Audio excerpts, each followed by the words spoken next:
So he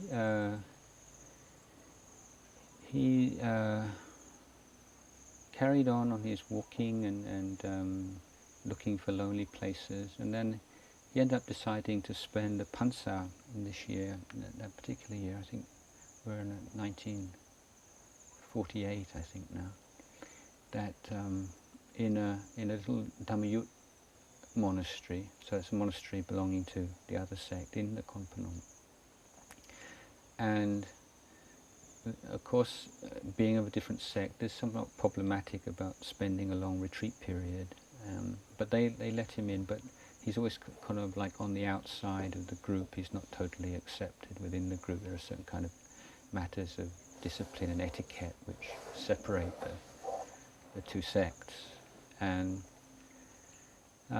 so one of the stories that come from this particular pansa were connected with the sort of irony of the fact that he belonged to the sect that were considered to be rather kind of lax in the monks' discipline, and not really studying or knowing about it, and not really practicing the same way as the forest monks in the other sect. And then during the course of the pansa, he showed them by the practice that he was a monk really worthy of respect, but also that he very politely and non-confrontationally exposed the abbot of the monastery as being really a real hypocrite. And this the incident that occurred was that they were making this khao tom, the sweet rice with the banana in it, that they make the sweet. And in the kitchen, they were grilling these sweets. And the abbot walked by, and he noticed that nobody was watching, and they were starting to burn. So what he did was he turned them over on the grill. And while he was turning them over on the grill, Ajahn Chah just happened to look out of his kuti and see him. Now, at the mealtime, these sweets were offered, and the abbot took some, everyone took some, except for Ajahn Chah, who wouldn't take any.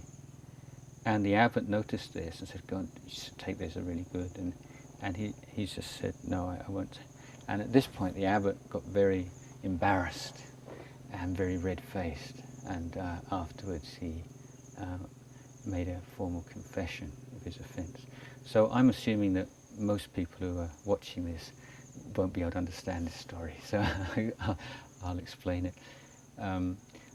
Monks can only eat things which have been formally given into their hands, as you know. And that means that monks make themselves helpless, that they always have to have some kind of relationship with lay Buddhists who are going to provide them with food. It means that they can't just help themselves to anything. So it forces them to be very restrained. And so a question comes up. Let's say there's some food here, and you intend to offer it to me, but you haven't given it to me yet, and I pick it up and eat it anyway. Okay, that's an offence against the discipline. But in the case that I pick something up, but I don't actually eat it, and I put it down again, is that an offence or not? Now most monasteries have particular protocol concerning this offense, this case, and for instance, in Wat Papong, if a monk was to pick something up out of carelessness or mistake, then if he merely touched it, then he would not be able to eat any of that food, but other monks would if it was properly offered afterwards. Whereas if he picked it up and moved it, then no monk can have it, and all the food has to go to the novices. And this would happen sometimes. I mean, I've experienced this with something kind of delicious, and then a monk's picked it up, and no monk can eat that food on that day. It's considered not proper for monks. So when the abbot came along and he turned over the sweets, He said, well, that makes sense. They're burning, and I don't want them to burn. But the fact that he did this without telling anybody, and then didn't have it, then still accepted himself afterwards, means not only did he do something that was wrong, but he concealed it.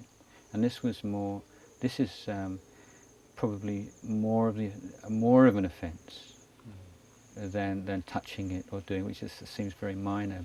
But in monastic communities, there's no kind of police force to make sure everybody keeps the discipline. It's an honour system, and especially the senior monks have to be a good example.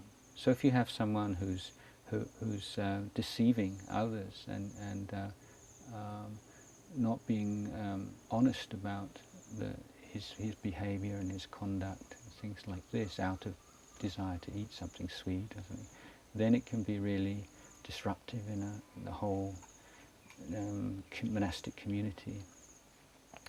So this is an example of, I said earlier on that the information we have about Ajahn Chah's life is very patchy, but because this obviously stuck in his mind, I think because he was a monk of the sect that was kind of looked down on, and then it turned out the ones that were kind of maybe a little bit arrogant and we're kind of holier than thou turned out to be not what they were claiming to be. But this stuck in his mind enough that 20 years later, he told the monk, and it went into a book, and it became one of the official parts of Ajahn Chah biography. Whereas, in actual fact, not a big deal really, but just something that he felt like telling.